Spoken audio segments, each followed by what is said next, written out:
Alhamdulillahi haqqa hamdih, alhamdulillahi hamdan katsiran thayyiban mubarakan fi. Nahmaduhu wa nasta'inuhu wa nastaghfiruhu wa nastahdihi wa natubu ilaih wa la na'budu illa iyyah wa natawakkalu alaih. Allahumma fasalli wa sallim wa barik ala sayyidina Muhammad wa ala alihi wa ala ashabihi wa dhurriyyatihi wa man sara ala nahjih wa sanna bi sunnatih wa ihtada bi hadyihi wa man tabi'ahum bi ihsanin ila yaumi liqa'i rabbih, amma ba'd. Hadratal mukarramin, segenap pimpinan dan pengurus yayasan yang kami hormati, kepala sekolah beserta seluruh jajaran asatid dan ustadzat, para guru-guru SMPT Al-Izzah Serang yang dimuliakan oleh Allah Subhanahu wa taala. Hadratal mukarramin, para wali murid, para orang tua siswa dan adik-adik sekalian yang dirahmati oleh Allah Subhanahu wa taala. Puji syukur kehadirat Allah atas limpahan karunia-Nya pada siang hari ini kita dihimpun dalam majelis ilmu. Meskipun secara daring, secara online, semoga tidak mengurangi semua keutamaan bermajelis ilmu yang bisa kita raih dari sisi Allah Subhanahu wa taala. Semoga setiap langkah kita hari ini menjadi pemudah jalan kita semua menuju ke surga. Dan semoga duduk kita semua termasuk taman di antara taman-taman surga, tempat Allah mencurahkan rahmat-Nya, menaungkan sayap-sayap malaikatnya, menurunkan sakinah ke dalam hati kita dan menyebut-nyebut nama kita semua dengan bangga pada makhluk-makhluk mulia yang ada di sisinya. Ayah bunda yang dirahmati oleh Allah Subhanahu wa taala, memang menjadi tantangan tersendiri bagi kita semua sebagai orang tua di dalam mendidik dan membesarkan anak-anak kita menghadapi zaman yang berubah dengan sangat cepat. Zaman yang berubah dengan begitu di luar jangkauan kita.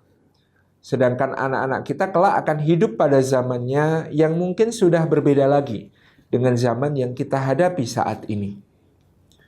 Maka pastilah kita sebagai orang tua merasakan kekhawatiran, merasakan was-was tentang masa depan anak-anak kita. Allah sendiri Subhanahu wa taala mensinyalemen di dalam surat An-Nisa ayat yang ke-9 tentang apa yang menjadi gulana di dalam hati kita semua dengan firman-Nya, a'udzubillahi minasyaitonirrajim, wal yakhshal ladzina law taraku min khalfihim dzurriyyatan di'afan khafu 'alaihim falyattaqullaha wal yaqulu qawlan sadida.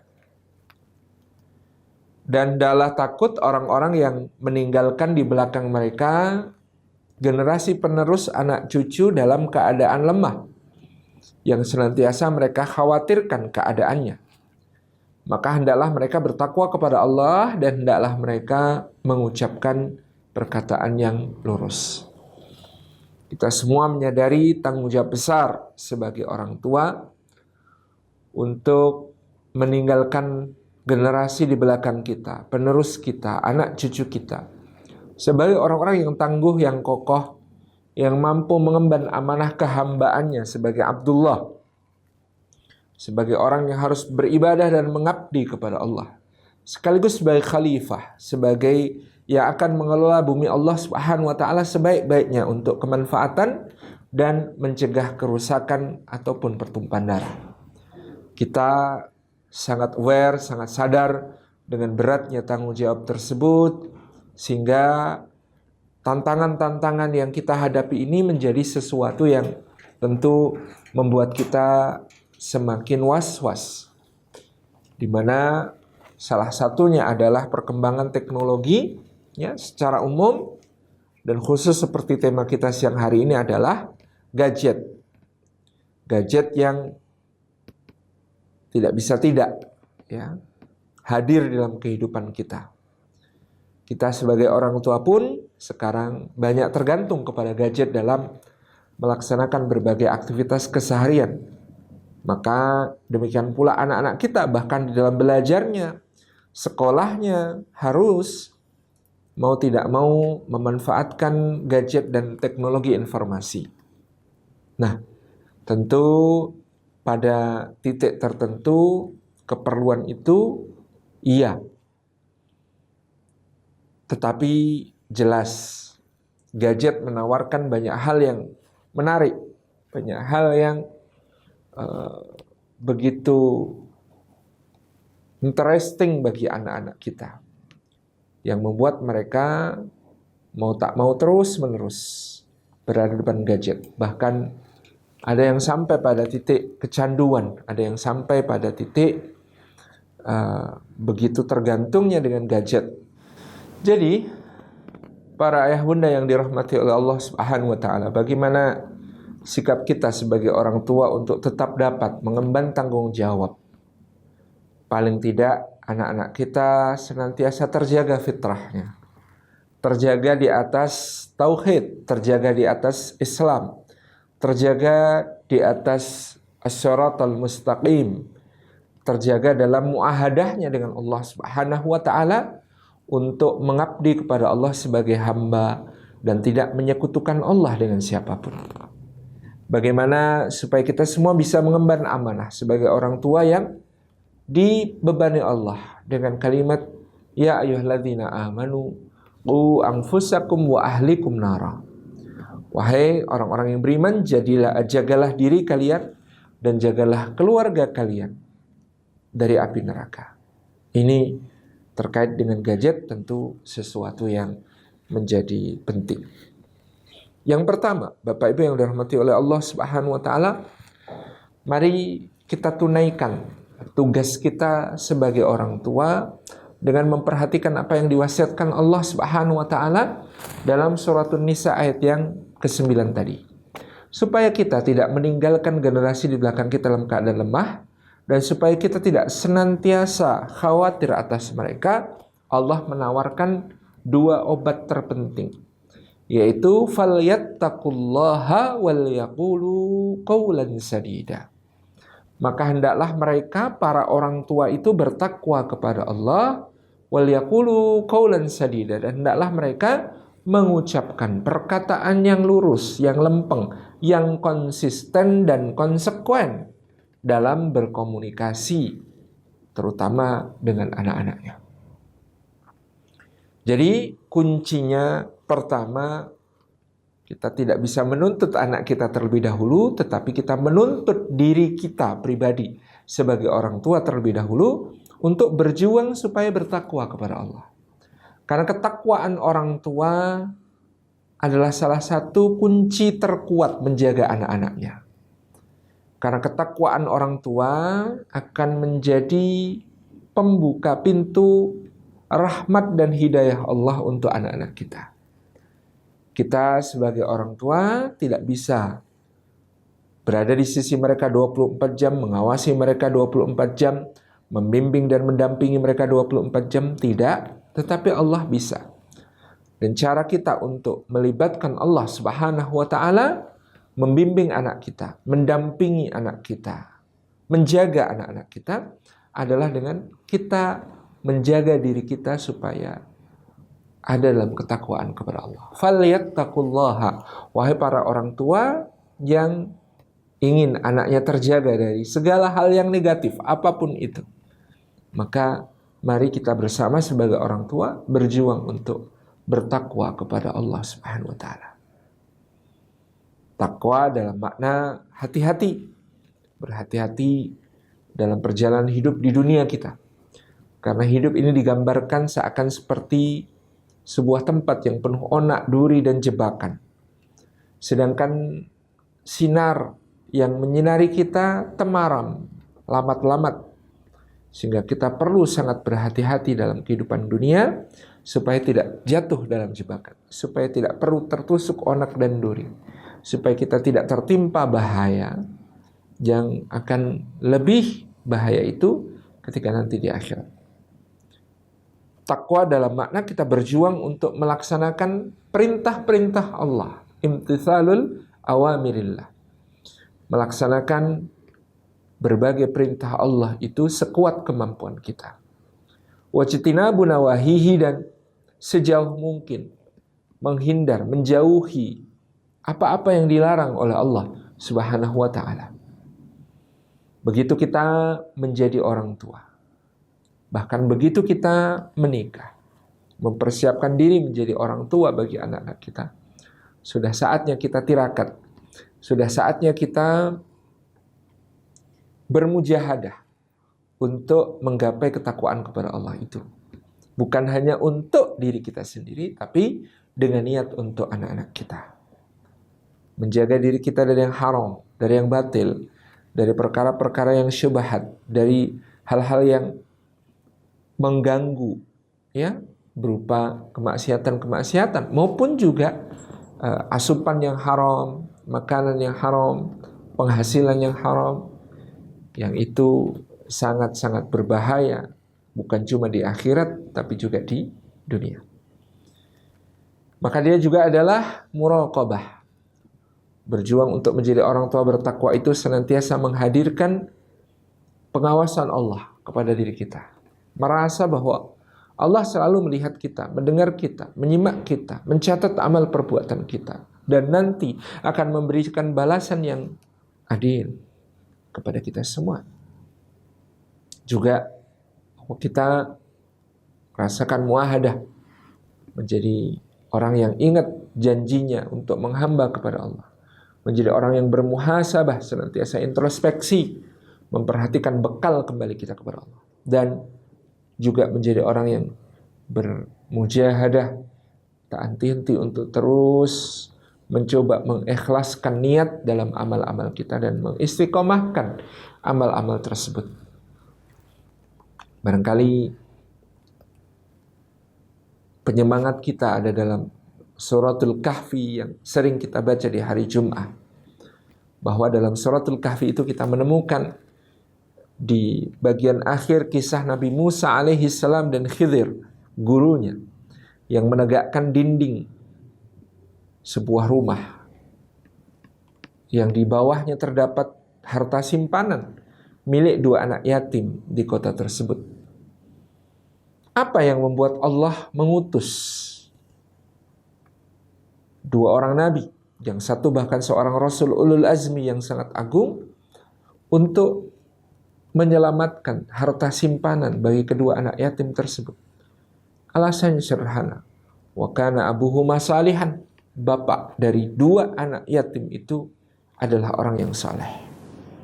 Karena bapaknya orang yang saleh, Allah mengutus 2 orang nabi agung untuk menyelamatkan harta simpanan itu bagi anak-anaknya. Kesolehan orang tua bermanfaat bagi anak-anaknya. Bahkan dalam tafsir disebutkan, orang tua yang dimaksud di situ, abuhuma yang dimaksud di situ adalah kakek ketujuh. Bahkan kesolehan, ketakwaan, kebaikan kakek ketujuh masih bermanfaat bagi generasi penerusnya. Ayah bunda yang dirahmati Allah, ini poin yang sangat penting, sehingga kita perlu memperbanyak doa-doa agar kita menjadi imamnya orang bertakwa, agar Allah menjadikan keluarga kita satu sama lain qurratu a'yun, sejuk dipandang mata, tentram di dalam hati.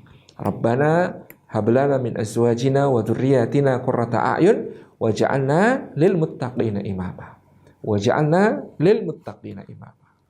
Kita mohon kepada Allah bukan hanya agar kita dijadikan orang bertakwa, termasuk orang bertakwa, tapi mohon kepada Allah agar kita jadikan imamnya, pemimpin orang-orang bertakwa. Paling tidak di seluruh keluarga kita isinya adalah orang bertakwa, maka kita pun menjadi pemimpin bagi keluarga kita itu, pemimpin orang-orang bertakwa.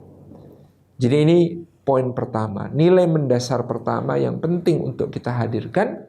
Bukan pertama-tama menuntutnya kepada anak-anak kita, tapi pertama-tama menuntutnya kepada diri kita sendiri. Memperjuangkannya agar hadir di dalam diri kita sendiri. Introspektif sekali. Karena dahulu guru kami Allahyarham K. Haji Mu'tamid Khalil, ya, di pesantren Musyar di Pelausan itu, kalau ada santrinya bermasalah, maka yang pertama ditegur itu orang tuanya, bukan anak santri ini. dipanggil untuk hadir ke pesantren, orang tuanya kemudian diberikan penjelasan tentang seperti apa anaknya, kesulitan yang dihadapi anaknya dalam mengaji, kesulitannya untuk mengikuti jadwal kegiatan di pesantren, kesulitannya untuk bangun qiyamul lail sesuai yang dijadwalkan, kesulitannya untuk mengikuti majelis-majelis, kesulitannya untuk membaca kitab di depan kiai dan lain sebagainya. Semuanya akan diaturkan oleh kiai sebagai persoalan bersama. Dan orang tua punya andil yang paling penting di situ. Orang tua diajak untuk tirakat, diajak untuk mujahadah, diajak untuk riyadhah, ya. Untuk kemudian misalnya orang tua diminta, nyuwun sewu Bapak Ibu, supaya anak ini kuat untuk mondok, kuat untuk melaksanakan kegiatan-kegiatan di pesantren, saya mohon Bapak Ibu membantu dengan munajat, membantu dengan tirakat, membantu dengan doa-doa Bapak Ibu untuk sang putra. Bahkan biasanya diberikan saran dan istilahnya ijazah amalan, yaitu misalnya diminta untuk tahajud khusus mendoakan anaknya juga. Jadi tahajudnya 2 rakaat, tidak perlu berat-berat. Rakaat pertama kuliah, rakaat kedua kulhu, gitu ya, dengan kuliah ayyuhal kafirun dan kul huwallahu ahad. Sudah, lalu nanti diwitiri 1 rakaat cukup. Tapi tolong rutin setiap malam mengusahakan bangun paling tidak setengah jam sebelum subuh, lalu bisa menunaikan 2 rakaat ditambah 1 rakaat ini sambil mendoakan anaknya. Ini bahkan dibimbingkan kepada orang tua. Jadi artinya riyadhahnya orang tua untuk menjaga anak ini dalam kebaikan, untuk tidak terpapar pengaruh-pengaruh buruk, itu luar biasa. Peran dari munajat, peran dari ibadah, peran dari orang tua dalam menjaga hubungannya dengan Allah Subhanahu wa taala sangat-sangat penting untuk masa depan anak-anaknya. Kemudian dalam ayat tadi dikatakan waliyaqulu qaulan sadida. Mari kita mulai berupaya untuk bicara kepada anak-anak kita secara konsisten dan konsekuen. Apa yang kita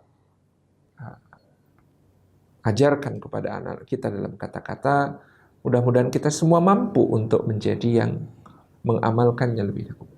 Dan apa yang kita langgar dari apa-apa yang kita ajarkan kepada anak-anak kita, kita siap untuk menerima konsekuensinya juga. Tidak usah ngeles, tidak usah gengsi untuk meminta maaf kepada anak kita dan seterusnya.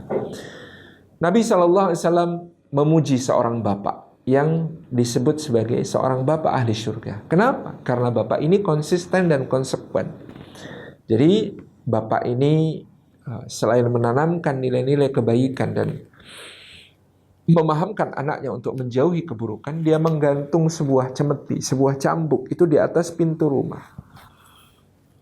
Kemudian dia kumpulkan anak-anaknya dan dia berkata kepada anak-anaknya ini, "Nak, kalau satu saat kalian menemukan ayah kalian ini melanggar apa yang dilarang oleh Allah Subhanahu wa taala, maka kalian masing-masing harus mengingatkan ayah, menghukum ayah dengan cara mencambuk ayah dengan cambuk ini. Kalian masing-masingnya punya hak untuk mencambuk ayah dengan cambuk ini. Sebaliknya, nak, ayah juga akan berlaku demikian kepada kalian meskipun ayah sangat sayang kepada kalian.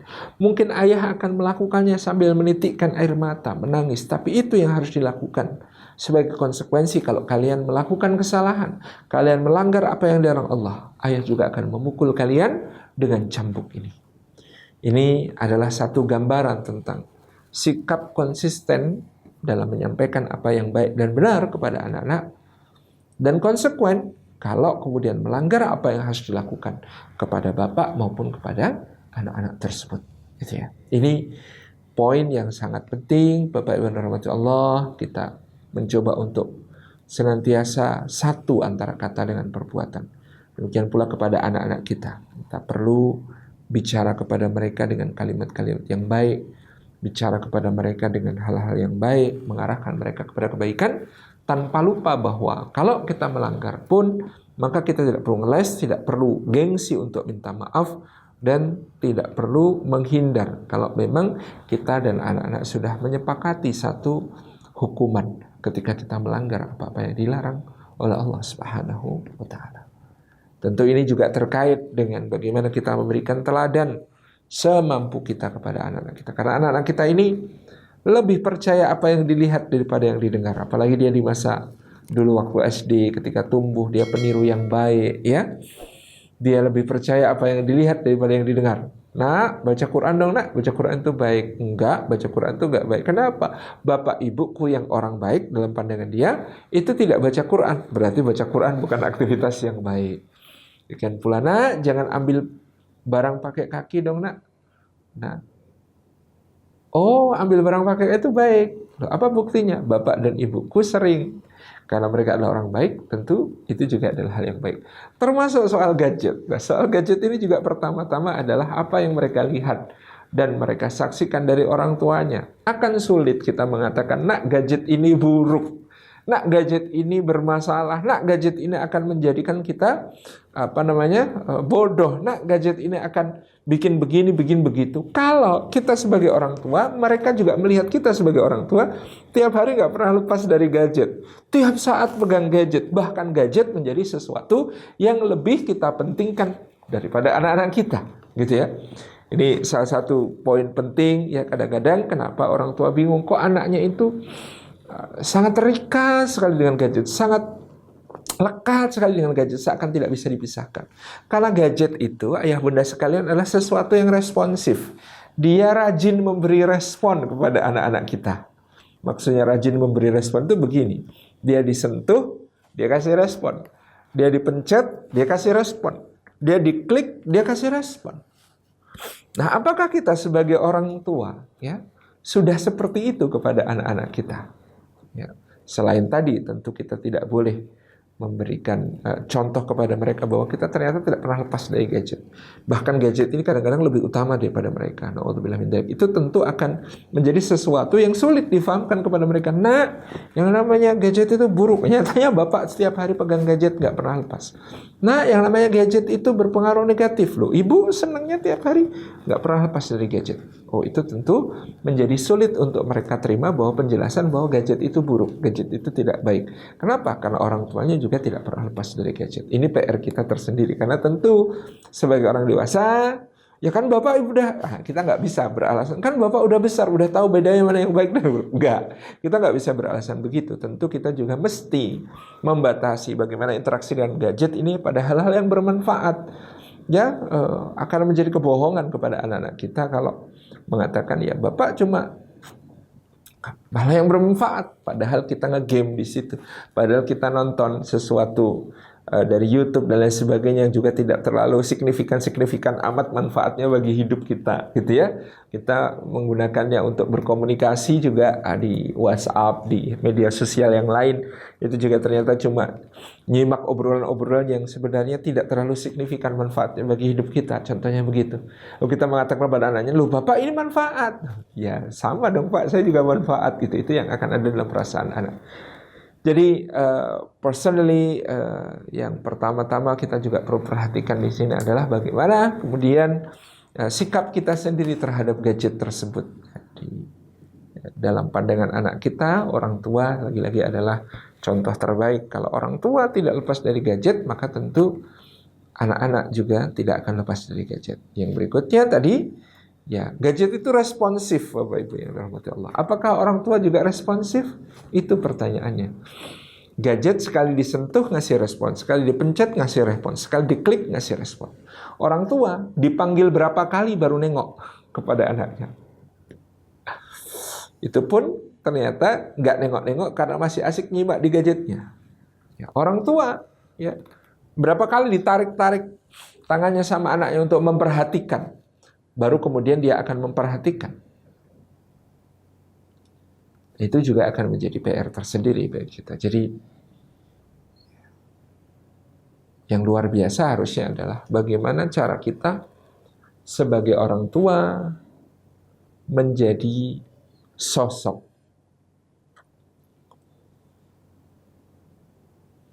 yang lebih asyik daripada gadget. Kalau disentuh-sentuh dan dipencet-pencet, kita sebagai orang tua harusnya lebih asyik daripada gadget. Ini kalau anak kita masih di usia-usia awal, ya tentu beda dengan ketika di usia SMP. Tapi ini dari awal. Mungkin ada adik-adiknya anak kita yang sudah duduk di bangku SMP, ada adik-adiknya yang mudah-mudahan belum terlambat untuk kita kita bentengi dari pengaruh buruk gadget dengan cara mari menjadi orang tua yang kalau disentuh-sentuh dan dipencet-pencet lebih asik daripada gadget. Itu penting. Jadi kita sebagai orang tua perlu memberikan perhatian yang sangat penuh kepada anak-anak kita, karena mereka minta perhatian kita, ngerepotin kita, berantakin rumah, ya, minta dilihat terus, minta diperhatikan terus. Itu tidak lama, bukan masa yang panjang. Nanti kita akan menyesal kalau kita tidak optimal untuk mendampingi mereka, menyaksikan mereka tumbuh dan berkembang, menyaksikan mereka berantakin rumah, ngotorin ini itu, bikin rumah kayak kapal pecah dan lain sebagainya. Kita akan kangen masa-masa itu karena cepat sekali anak kita tumbuh, meninggalkan usia-usia pertumbuhan yang sedemikian yang kemudian sudah itu tidak akan lagi seperti itu. Hanya sebentar anak-anak kita ini akan bikin repot, bikin susah. Kalau kita menyikapinya dengan kegembiraan, memberikan kepada mereka pengalaman yang indah, berjalan menuju kepada masa-masa kanak-kanak yang semakin mendewasa, kita dampingi mereka dengan kesenangan-kesenangannya, dengan permainan-permainannya, dengan imajinasi-imajinasinya, dengan berbagai hal yang bisa kita bacakan untuk mereka dari cerita-cerita, main bersama mereka, susun-susun, ya, beraktivitas yang luas bersama mereka dalam berbagai hal, gitu ya. Itu yang menjadi hal yang akan tidak pernah terlupakan bagi mereka. Ini akan membentuk bonding, ikatan anak dengan orang tua, sehingga nanti ketika tiba masa mereka pun harus pegang gadget, mereka tidak terlepas ikatannya dari orang tua. Mereka tidak semata tergantung kepada gadgetnya, tapi masih memiliki hubungan yang kokoh dengan orang tuanya. Itu yang sangat penting untuk awal-awalnya dari kita kepada anak-anak kita. Jadi menjadikan tubuh kita misalnya untuk anak-anak kita yang masih kecil alat permainan yang asyik gitu ya. Mereka ingin uncang-uncang angge ya, kata orang Jawa Baratan, mungkin di Banten juga sama seperti itu, uncang-uncang angge.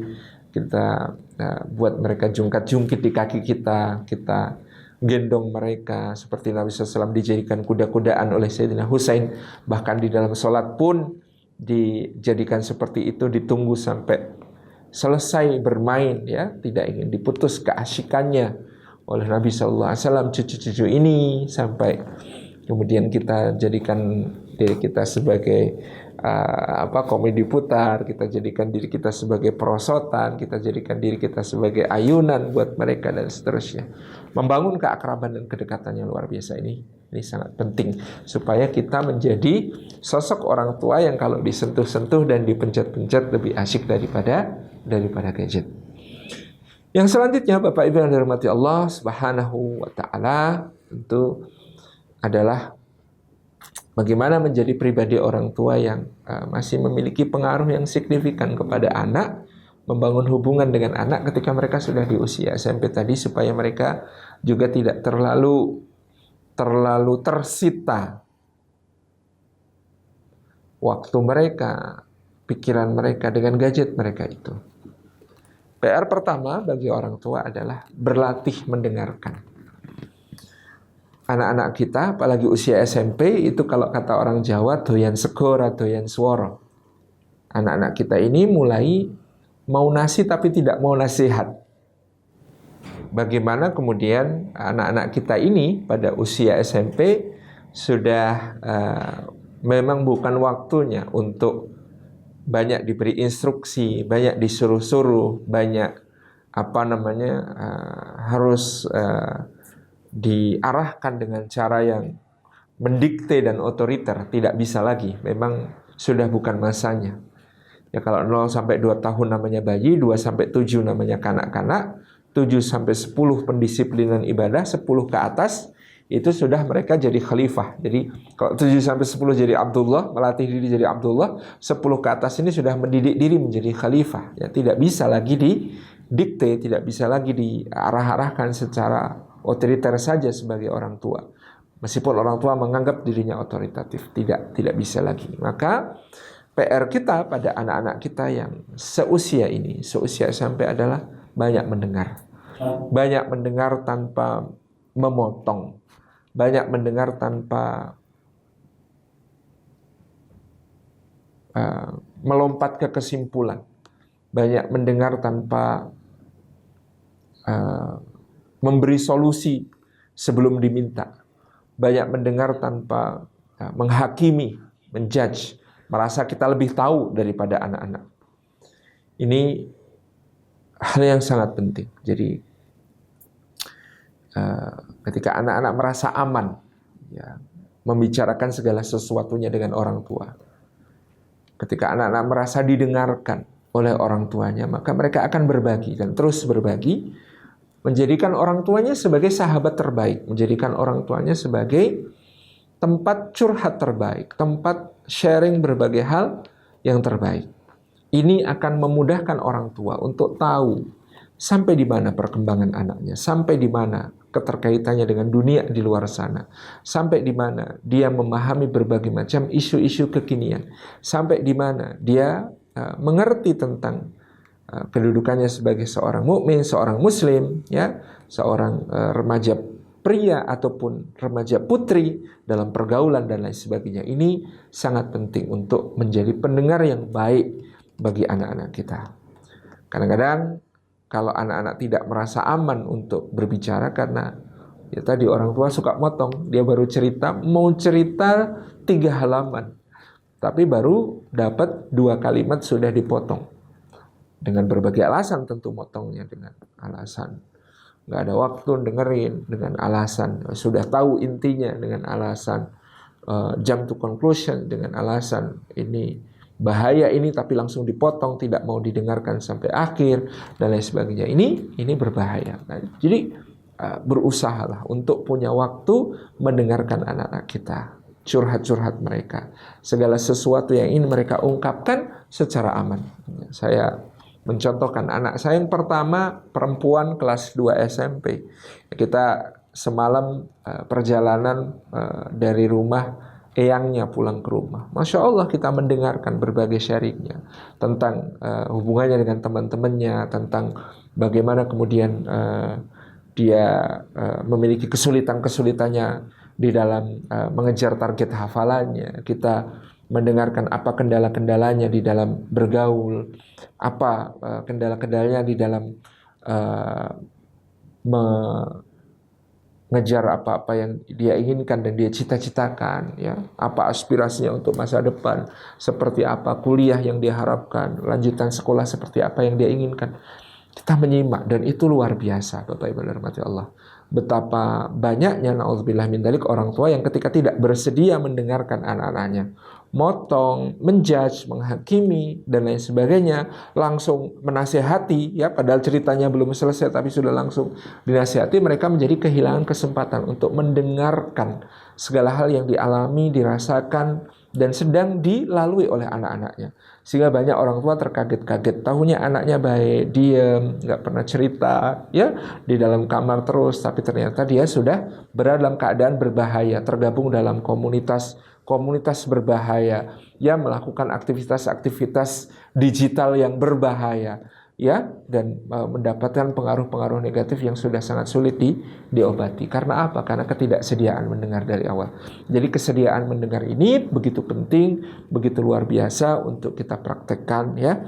Tadi tidak menjudge, jangan terburu-buru menghakimi, jangan terburu-buru menawarkan solusi, jangan terburu-buru untuk mengomentari ini dan itu terhadap apa yang dia kemukakan. Dengarkan, simak baik-baik, dan itulah modal dasar untuk membuat dia merasa nyaman, sehingga orang tua menjadi orang pertama yang akan dia kasih tahu tentang apa yang dialami dalam kesehariannya, apa yang dialami dalam pergaulannya, apa yang dialami dalam kehidupannya. Orang tua berhak untuk menjadi yang pertama tahu, dan itu hanya bisa terjadi kalau dia merasa nyaman didengarkan oleh orang tua. Kalau orang tua tidak bisa menjadi tempat curhat yang baik, tempat berbagi yang baik, tempat bercerita yang baik, dia pasti akan mencari tempat bercerita yang lain, tempat yang mau mendengarkan dia. Dan kita sangat khawatir tentang hal itu di dunia digital, di dunia teknologi informasi, banyak sekali bahaya-bahaya yang muncul dari anak-anak yang tidak tertampung cerita-ceritanya, curhat-curhatnya di rumah oleh orang tua,